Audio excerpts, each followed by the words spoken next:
ಗೌರವಾನ್ವಿತ ಅತಿಥಿಗಳೆಲ್ಲರಿಗೂ ಉತ್ಪೂರ್ವಕ ಶುಭೋದಯ.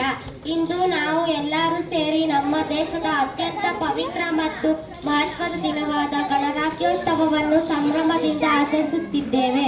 ಪ್ರತಿ ವರ್ಷ ಜನವರಿ 26ರಂದು ಈ ದಿನವನ್ನು ಆಚರಿಸುತ್ತೇವೆ. 1950ರ ಜನವರಿ 26ರಂದು ಭಾರತವು ತನ್ನ ಸಂವಿಧಾನವನ್ನು ಅಂಗೀಕರಿಸಿ ಗಣರಾಜ್ಯವಾಯಿತು. ಈ ದಿನ ನಮ್ಮ ದೇಶವು ತನ್ನದೇ ಆದ ನಿಯಮಗಳು ಮತ್ತು ಕಾನೂನುಗಳೊಂದಿಗೆ ಮುಂದೆ ಸಾಗಲು ಆರಂಭಿಸಿತು.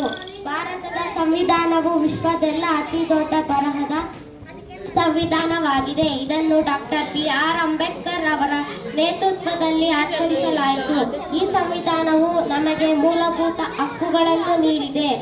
ಸಮಾನತೆ, ಸ್ವಾತಂತ್ರ್ಯ, ಧರ್ಮದ ಸ್ವಾತಂತ್ರ್ಯ ಮತ್ತು ಶಿಕ್ಷಣದ ಹಕ್ಕು ಇವುಗಳಲ್ಲಿ ಕೆಲವು, ಜೊತೆಗೆ ನಮ್ಮ ಮೂಲ ಕರ್ತವ್ಯಗಳನ್ನು ಕೂಡ ನಮಗೆ ತಿಳಿಸಿದೆ.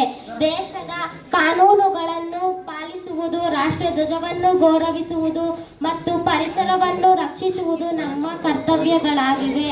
ಈ ಮಹತ್ವದ ದಿನದಲ್ಲಿ ನಾವು ನಮ್ಮ ಸ್ವಾತಂತ್ರ್ಯ ಹೋರಾಟಗಾರರನ್ನು ಗೌರವದಿಂದ ಸ್ಮರಿಸುತ್ತೇವೆ. ಮಹಾತ್ಮ ಗಾಂಧೀಜಿ ಅಹಿಂಸೆ ಮಾರ್ಗವನ್ನು ನಮಗೆ ತೋರಿಸಿದರು. ಜವಾಹರಲಾಲ್ ನೆಹರು ಅವರು ದೇಶದ ಮೊದಲ ಪ್ರಧಾನಮಂತ್ರಿಯಾಗಿ ಭಾರತ ಅಭಿವೃದ್ಧಿಗೆ ಶ್ರಮಿಸಿದರು. ಭಗತ್ ಸಿಂಗ್ ಮತ್ತು ಸುಭಾಷ್ ಚಂದ್ರ ಬೋಸ್ ಅವರು ತಮ್ಮ ಜೀವನವನ್ನು ದೇಶಕ್ಕಾಗಿ ತ್ಯಾಗ ಮಾಡಿದರು. ಅವರ ತ್ಯಾಗದ ಫಲವಾಗಿ ನಾವು ಇಂದು ಸ್ವತಂತ್ರವಾಗಿ ಬದುಕುತ್ತಿದ್ದೇವೆ. ಭಾರತವು ವೈವಿಧ್ಯತೆಯಲ್ಲಿ ಏಕತೆ ಹೊಂದಿದೆ ದೇಶ. ಇಲ್ಲಿ ಅನೇಕ ಭಾಷೆಗಳು, ಸಂಸ್ಕೃತಿಗಳು ಮತ್ತು ಧರ್ಮಗಳಿವೆ.